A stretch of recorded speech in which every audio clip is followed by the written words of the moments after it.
इसके बाद एसआरएस का टॉपिक हमारे पास आया था। एसआरएस सॉफ्टवेयर रिक्वायरमेंट स्पेसिफिकेशन का एक फेज़ है, ठीक है। इसके बाद हमारे पास फेज़ जो आता है वो रिक्वायरमेंट डॉक्यूमेंट, ये भी हमारा फाइनलाइज फेज़ होता है, यानी यहाँ पर हमारी तकरीबन रिक्वायरमेंट्स कंप्लीट हो चुकी होती हैं।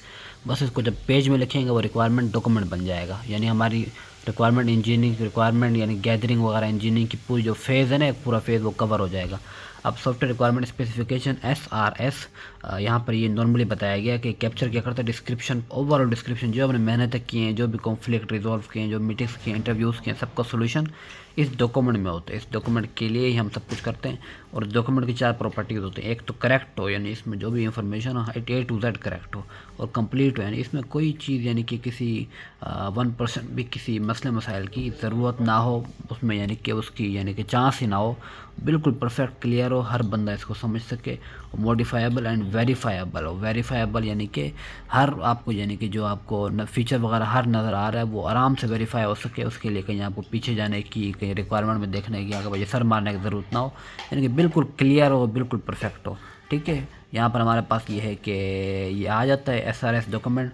इसमें कुछ नहीं करना हमने, कुछ इसमें नहीं करना, बस इसमें यानी कि ये देख लेना है कि इसका तरीक़ाकार किस तरह। इसमें सबसे पहले टॉपिक आ रहा है कि इस टॉपिक पे हमने ये रिक्वायरमेंट डॉक्यूमेंट बनाया है। फिर इसकी कैटेगरी है, भाई किस पे वर्क करेगा, ये वेब एप्लीकेशन के पे वेब एप्लीकेशन पे चलेगा, यानी कि वेब एप्लीकेशन की तरह चलेगा, यानी इसकी एप्लीकेशन नहीं है, ये वेब एप्लीकेशन है।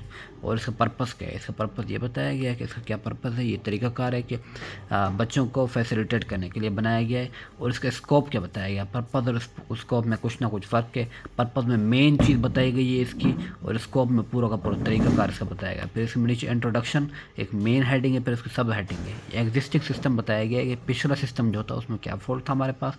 उसके बाद प्रपोज सिस्टम, यानी कि ये जो हमने सिस्टम बनाया है इसमें क्या क्या फ़ीचर हैं, पिछले सिस्टम की जो खामियां हम बयान करेंगे, फिर उसमें इसी को अपग्रेड करके यानी कि हम बताएंगे कि हमने क्या क्या बताया। फिर इसमें advantages for students and faculty आ जाएगा। उसके बाद हमारे पास नॉर्मली यानी फंक्शनल नॉन फंक्शनल रिक्वायरमेंट्स। उसके बाद हमारे पास सॉफ्टवेयर टूल्स, यानी कि ये किस चीज़ को यूज़ करके बनाया गया है, कौन इसका यूज़र है, और किस चीज़ पर ये चल सकेगा, इसमें कौन सी लैंग्वेज यूज़ की गई है, और अपनी कंप्यूटर की आपको यहाँ पर नॉर्मली रिक्वायरमेंट बता देना। यहाँ पर 640 TB लिखा हुआ, तो उसका मतलब ये नहीं है कि 640 TB का यानी कि कोई कंप्यूटर होना चाहिए, वो ऐसे नॉर्मली लिख जाएगा बाय चांस, वरना आपने कंप्यूटर की स्पेक्स यहाँ पर लिख देनी है, भाई मेरा कंप्यूटर ये है, मेरा कंप्यूटर परफेक्ट वर्क कर रहा है, तो इस तरह जिसका भी कंप्यूटर हो यानी कि मिनिमम रिक्वायरमेंट वर्क कर लेगा उस पर।